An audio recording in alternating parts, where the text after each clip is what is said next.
दोस्तों, मैं सिमरन माय भारत के स्पेशल प्रोग्राम बायोग्राफी में आप सभी का एक बार फिर से स्वागत है।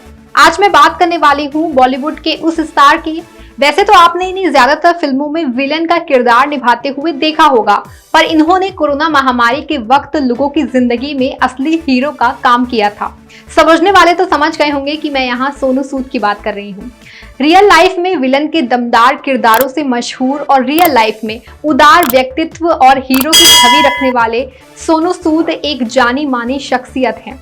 आइए जानते हैं सोनू सूद के जीवन से जुड़े वो सारी बातें जो शायद आप पहले नहीं जानते होंगे, इसलिए वीडियो को एंड तक जरूर देखिएगा। चलिए अब बढ़ते हैं वीडियो की तरफ। साउथ इंडियन की सिनेमा में बॉलीवुड के गलियारों तक अपने अभिनय का लोहा मनवाने वाले सोनू सूद एक वर्सेटाइल एक्टर हैं।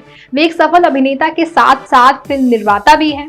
सोनू सूद अलग अलग भाषाओं जैसे कि हिंदी, तेलुगु, तमिल, कन्नड़ और पंजाबी भाषा की कई दर्जन फिल्मों में काम कर चुके हैं। 30 जुलाई 1973 को जन्मे सोनू सूद पंजाब प्रांत के मोगा से ताल्लुकात रखते हैं। इन्होंने अपनी स्कूली शिक्षा मोगा में ही सेक्रेंट हाई स्कूल से की है और अपनी कॉलेज की शिक्षा WCC नागपुर से की है और मॉडलिंग के लिए यशवंत राव चौहान कॉलेज में एडमिशन लिया था।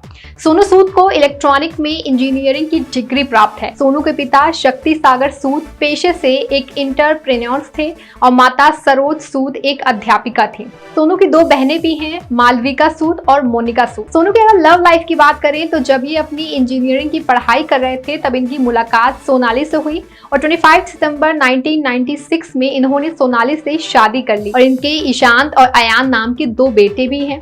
सोनू बताते हैं कि उनकी वाइफ ने उनका हर समय साथ दिया है और आज उनकी वाइफ और उनके बेटों को उन पे बहुत ज्यादा गर्व है। सोनू के करियर की अगर बात करें तो शुरुआती दौर में जीविका के मॉडल के रूप में काम किया है, पर इनकी अभिनेता बनने की चाहत थी।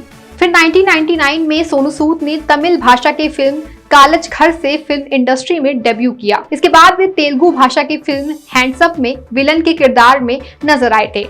इसके बाद लगातार एक के बाद एक फिल्मों में उनका दौर जारी रहा और उन्होंने हिंदी फिल्मों में अभिनय करना शुरू कर दिया था।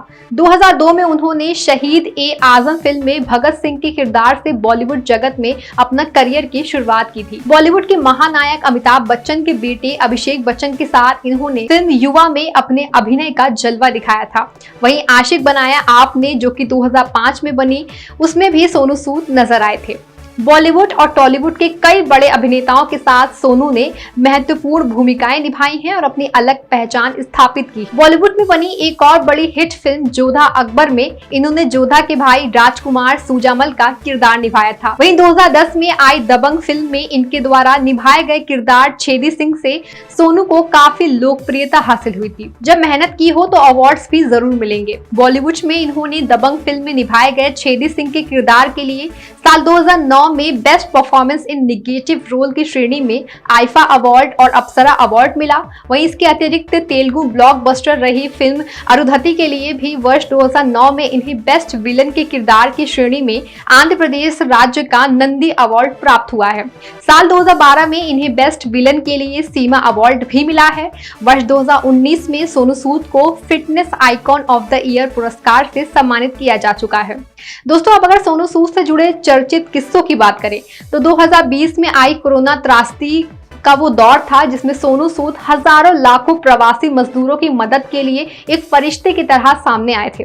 कोरोना महामारी के चलते किए गए देशव्यापी लॉकडाउन के बाद ऐसे हजारों लाखों प्रवासी मजदूर जिनके रोजगार छिन गए थे, जिनके पास खाने तक के पैसे नहीं थे, जो अपने घर वापस जाना चाहते थे, उन सभी को हर संभव मदद करके उनके घर पहुंचाने का काम सोनू सूद ने अपने हाथों से किया था।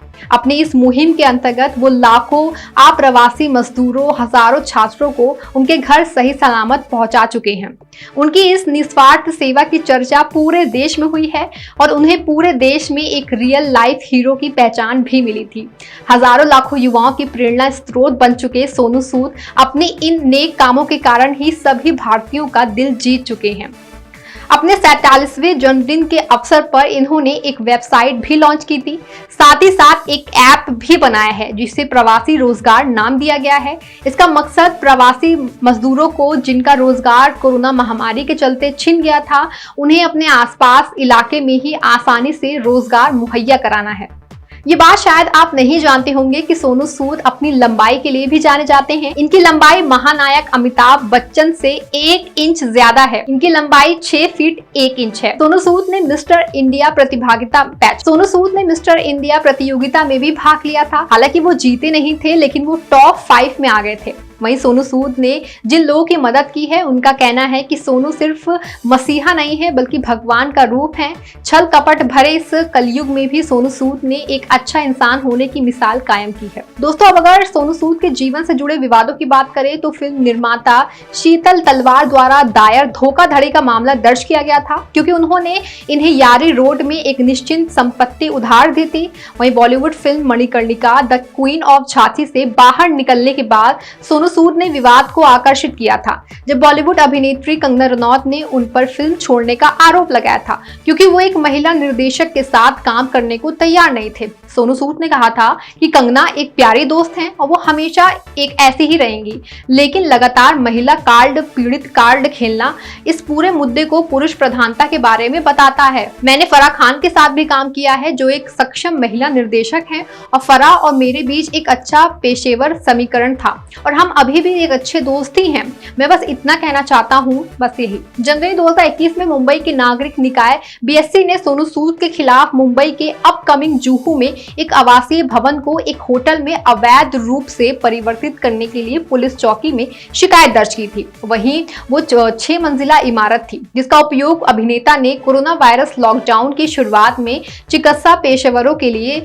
सगरोध सुविधाओं के लिए किया था। वहीं इस एक विवाद और रहा है।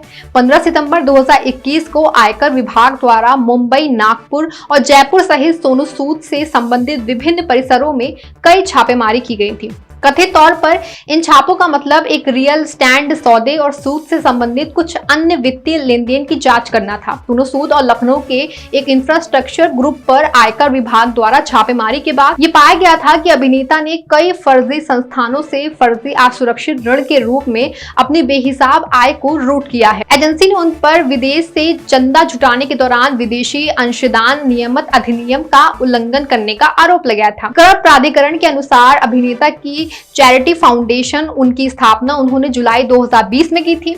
ने अप्रैल 2021 से सितंबर 2021 तक 18.94 करोड़ का चंदा इकट्ठा हुआ था, लेकिन सोनू सूद ने केवल 1.7 करोड़ रुपए राहत कार्य में खर्च किए थे। आरोपों के बाद अभिनेता ने 20 सितंबर 2021 को सोशल मीडिया पर एक पोस्ट साझा किया था, जिसमें लिखा था कि आपको हमेशा कहानी का अपना पक्ष नहीं बताना है, समय देगा। मैं अपनी पूरी ताकत और दिल से भारत के लोगों की सेवा के लिए खुद को प्रतिबद्ध किया है। एक अनमोल जीवन बचाने और जरूरतमंदों तक पहुंचने के लिए मेरी नींव एक रुपया अपनी बारी का इंतजार कर रही है। इसके अलावा कई मौकों पर मैंने मानवीय कारणों के लिए भी अपने एंडोर्समेंट फीस दान करने के लिए ब्रांडों को प्रोत्साहित किया है, जो हमें जारी रखना है। मैं कुछ मेहमानों की सेवा में व्यस्त हूँ, इसलिए पिछले कुछ दिनों से आपकी सेवा नहीं कर पा रहा हूँ, जहाँ मैं से फिर से पूरी विनम्रता के साथ जीवन के लिए आपकी विनम्र सेवा में वापस लौट आया हूँ। मेरी यात्रा जारी है। दोस्तों, अब अगर सोनू सूद की इनकम की बात करें तो जब ये मुंबई आए थे तब इनकी जेब में केवल 5500 रुपए थे, लेकिन आज वो 130 करोड़ रुपए की संपत्ति के मालिक बन चुके हैं। सोनू की मुख्य कमाई का जरिया है फिल्म और ब्रांड एंडोर्समेंट। सोनू सूद अब तक करीब 70 फिल्मों में काम कर चुके हैं। इन्होंने हिंदी, तमिल, तेलुगु, कन्नड़ और पंजाबी भाषाओं की कई फिल्मों में काम किया है। एक वेबसाइट के मुताबिक सोनू एक फिल्म के लिए 2 करोड़ रुपए लेते हैं। उनका एक प्रोडक्शन हाउस भी है जिसका नाम है शक्ति सागर। दोस्तों, अभी के लिए बस इतना ही। मुझे दीजिए इजाजत। हम जल्दी मिलेंगे फिर किसी नए अभिनेता अभिनेत्री की बायोग्राफी लेकर आप सभी के लिए। तब तक के लिए मुझे दीजिए इजाजत। Take care and bye bye. आपको हमारे चैनल माय भारत की वीडियोस अच्छी लगती हैं तो वीडियोस को लाइक और शेयर जरूर करें। चैनल को सब्सक्राइब तो करना बिल्कुल भी ना भूलें और नीचे दिए गए बेल आइकन को भी प्रेस कर दें, जिससे जब भी हमारे चैनल पर कोई भी नई वीडियो अपलोड होगी तो आपको नोटिफिकेशन मिल जाए।